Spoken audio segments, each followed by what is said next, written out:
Police رسول کا خط رومیو کی کلیسیا کے نام، اس کا 3 باب۔ بس یہودی کو کیا فوقیت ہے اور ختنہ سے کیا فائدہ؟ ہر طرح سے بہت، خاص کر یہ کہ خدا کا کلام ان کے سپرد ہوا۔ اگر بعض بے وفا نکلے تو کیا ہوا؟ کیا ان کی بے وفائی خدا کی وفاداری کو باطل کر سکتی ہے؟ ہرگز نہیں، بلکہ خدا سچا ٹھہرے اور ہر ایک آدمی جھوٹا۔ چنانچہ لکھا ہے کہ تو اپنی باتوں میں راست باز ٹھہرے اور اپنے مقدمہ میں فتح پائے۔ اگر ہماری ناراستی خدا کی راست بازی کی خوبی کو ظاہر کرتی ہے تو ہم کیا کہیں؟ کیا یہ کہ خدا بے انصاف ہے جو غضب نازل کرتا ہے؟ میں یہ بات انسان کی طرح کہتا ہوں، ہرگز نہیں، ورنہ خدا کیوں کر دنیا کا انصاف کرے گا؟ اگر میرے جھوٹ کے سبب سے خدا کی سچائی اس کے جلال کے واسطے زیادہ ظاہر ہوئی تو پھر کیوں گناہگار کی طرح مجھ پر حکم دیا جاتا ہے؟ اور ہم کیوں برائی نہ کریں تاکہ بھلائی پیدا ہو؟ چنانچہ ہم پر یہ تہمت لگائی بھی جاتی ہے، اور بعض کہتے ہیں کہ ان کا یہی مقولہ ہے، مگر ایسوں کا مجرم ٹھہرنا انصاف ہے۔ بس کیا ہوا؟ کیا ہم کچھ فضیلت رکھتے ہیں؟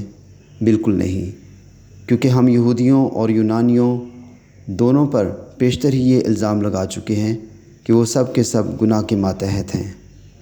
چنانچہ لکھا ہے کہ کوئی راست باز نہیں، ایک بھی نہیں، کوئی سمجھدار نہیں، کوئی خدا کا طالب نہیں، سب گمراہ ہیں، سب کے سب نکمے ہیں، کوئی بھلائی کرنے والا نہیں، ایک بھی نہیں۔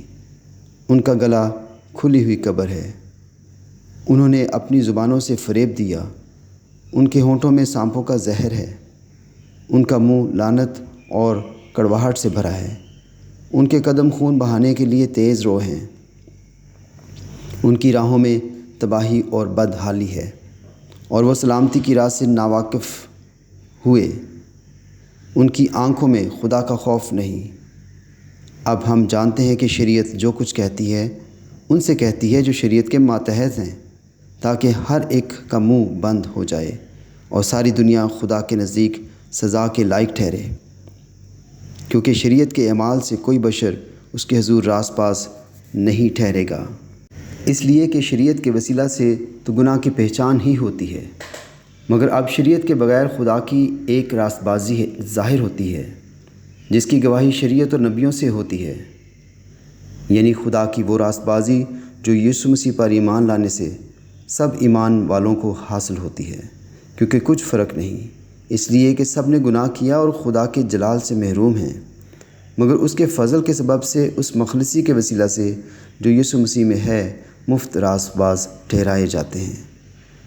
اسے خدا نے اس کے خون کے باعث ایک ایسا کفارہ ٹھہرایا جو ایمان لانے سے فائدہ مند ہوتا ہے، تاکہ جو گناہ پیشتر ہو چکے تھے اور جن سے خدا نے تحمل کر کے طرح ڈالی تھی، ان کے بارے میں وہ اپنی راست بازی ظاہر کرے، بلکہ اسی وقت اس کے راست بازی ظاہر ہو تاکہ وہ خود بھی عادل رہے اور جو یسوع مسیح پر ایمان لائے اس کو بھی راست باز ٹھہرانے والا ہو۔ بس فخر کہاں ہے؟ اس کی گنجائش ہی نہیں۔ کون سی شریعت کے سبب سے؟ کیا اعمال کی شریعت سے؟ نہیں، بلکہ ایمان کی شریعت سے۔ چنانچہ ہم یہ نتیجہ نکالتے ہیں کہ انسان شریعت کے اعمال کے بغیر ایمان کے سبب سے راست باز ٹھہرتا ہے۔ کیا خدا صرف یہودیوں ہی کا ہے؟ غیر قوموں کا نہیں، بے شک غیر قوموں کا بھی ہے، کیونکہ ایک ہی خدا ہے جو مختونوں کو بھی ایمان سے اور نامختونوں کو بھی ایمان ہی کے وسیلہ سے راست باز ٹھہرائے گا۔ پس کیا ہم شریعت کو ایمان سے باطل کرتے ہیں؟ ہرگز نہیں، بلکہ شریعت کو قائم رکھتے ہیں۔